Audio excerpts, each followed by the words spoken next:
A noite pulsava com uma energia inquietante. Uma lua cheia, gorda e cor de laranja-sangue, pairava no céu, banhava a clareira com uma luz estranha e sobrenatural. 4 amigos, unidos pela sede e pelo desconhecido, estavam à beira da mata. Lá estava Lucas, o cético, com a testa franzida em uma mistura de apreensão e excitação. Ao lado dele estava Mariana, com os olhos brilhando de expectativa, segurando um livro de aparência antiga.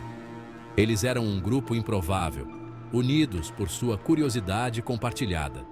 Esta noite, essa curiosidade os levara a este lugar. Esta noite, este ritual.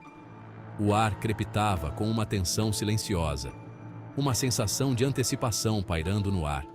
Eles estavam prestes a ir além do véu da realidade, para um reino onde o mundo conhecido se confundia com a escuridão que se estendia além. Eles chamavam de Ritual do Sangue, um nome sussurrado em voz baixa, passado através de gerações do folclore local. O ritual prometia um vislumbre do abismo, um gostinho de poder além da compreensão humana. Lucas se mexeu inquieto, seu olhar passando da floresta ameaçadora para o livro antigo nas mãos de Mariana. O livro, um grimório encadernado em algo que parecia pele humana, vibrava com uma energia que lhes arrepiava a espinha. Mas esta noite, sob o olhar atento da lua de sangue, a dúvida corroía as bordas de sua coragem. As páginas do grimório, preenchidas com símbolos crípticos e encantamentos, pareciam pulsar com vida própria. Mariana, sua voz quase um sussurro, começou a recitar as palavras do ritual. O ar ficou pesado, denso de expectativa e pavor. A floresta ao redor deles parecia se aproximar, as sombras se alongando conforme a lua subia. As palavras, guturais e ásperas, pareciam cheias de um poder que lhes arrepiava a espinha. A lua de sangue banhava a clareira com sua luz carmesim, lançando sombras longas e distorcidas que dançavam com as chamas bruxuleantes das velas que eles haviam colocado ao redor do perímetro. O ar crepitava com eletricidade estática, os pelos dos braços arrepiados como se carregados por uma força invisível. Eles completaram o verso final, suas vozes se unindo em um coro dissonante. O silêncio desceu, pesado e absoluto, quebrado apenas pelo som de suas próprias respirações irregulares. Por um momento, nada aconteceu. A floresta prendeu a respiração. O silêncio tão profundo que parecia uma presença física. Então, um zumbido baixo começou a vibrar no ar, quase imperceptível no início, depois aumentando constantemente em intensidade. O centro do círculo brilhou com uma luz estranha, o ar brilhando e distorcendo como se a própria realidade estivesse começando a se desfazer. Um vento frio soprou pela clareira, açoitando seus cabelos e roupas, carregando consigo o cheiro de decomposição e algo mais, algo antigo e inegavelmente maligno. O canto, quase inaudível no início, ficou mais alto, ecoando ao redor deles. Parecia vir de todas as partes e de lugar nenhum ao mesmo tempo. As sombras ao redor deles se contorciam e se retorciam, assumindo formas grotescas que pareciam zombar de seu terror. O medo, primal e sufocante, apertou seu aperto em seus peitos, roubando-lhes o fôlego e paralisando-os de terror. A floresta, antes um lugar de beleza familiar, havia se transformado em um labirinto ameaçador, uma prisão de sua própria autoria. Eles estavam muito fundo, sua curiosidade juvenil os levando a um pesadelo do qual não conseguiam acordar. O pânico brotou em seus peitos, a compreensão de que eles haviam libertado algo verdadeiramente aterrorizante.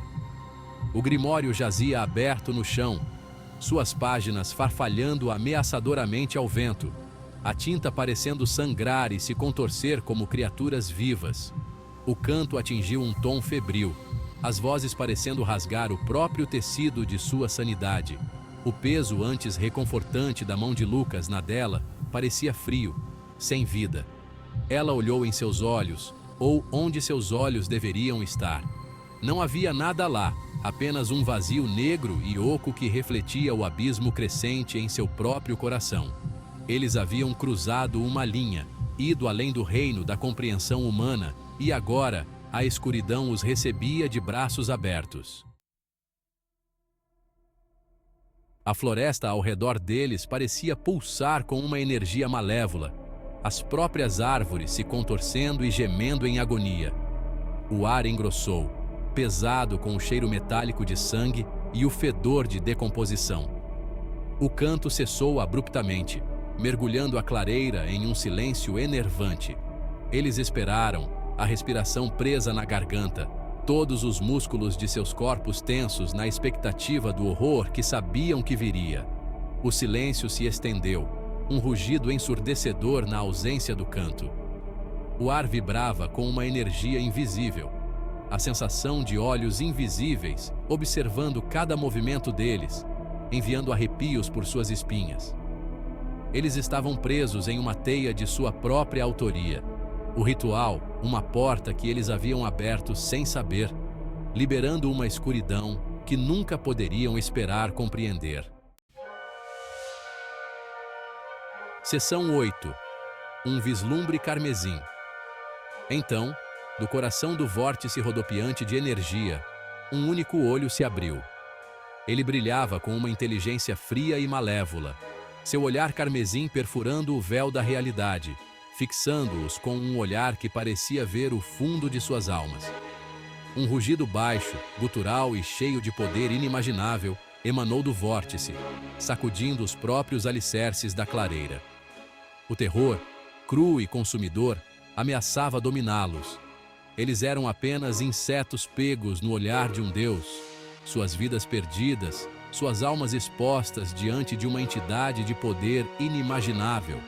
Este era o preço de sua curiosidade, a consequência de sua busca imprudente pelo proibido.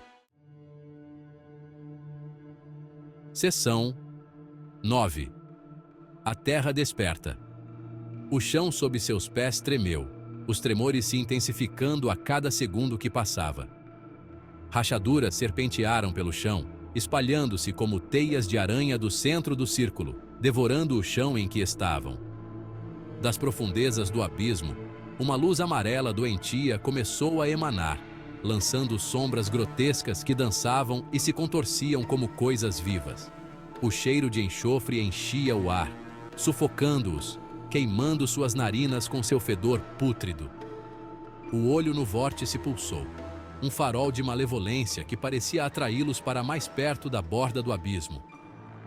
Eles estavam presos, pegos entre o terror que os dominava e a atração hipnótica da entidade que agora os chamava de baixo. Seção 10. O que fizemos? O que fizemos? Lucas engasgou, sua voz quase um sussurro. Seus olhos, arregalados de terror, dispararam do vórtice rodopiante para o abismo que se abria diante deles. Suas palavras ecoaram seus próprios pensamentos, a terrível verdade caindo sobre eles como uma mortalha. Eles haviam se metido com forças além de sua compreensão, e agora estavam pagando o preço. O chão tremeu violentamente, jogando-os no chão. O livro, suas páginas preenchidas com conhecimento proibido, jazia descartado no chão, seu poder diminuído pela entidade que eles haviam libertado. Eles eram apenas peões em um jogo que não entendiam, suas vidas perdidas nesta dança com o diabo. Seção 11. Sem escape da realidade. O chão se esfarelou sob seus pés, e com um grito que ecoou pela noite, eles foram engolidos pelo abismo. O abismo se fechou, a terra se fechando como se nada tivesse acontecido. A floresta ficou em silêncio. A única evidência dos horrores da noite, o cheiro persistente de enxofre e decomposição. A lua de sangue, sua luz carmesim desaparecendo com a aproximação da aurora, lançava sombras longas e distorcidas que se estendiam pela clareira, como se a própria floresta estivesse prendendo a respiração, esperando. O ritual estava completo, o pacto selado em sangue. Mas a que custo? E o que aguardava aquelas almas infelizes que ousaram espiar o abismo?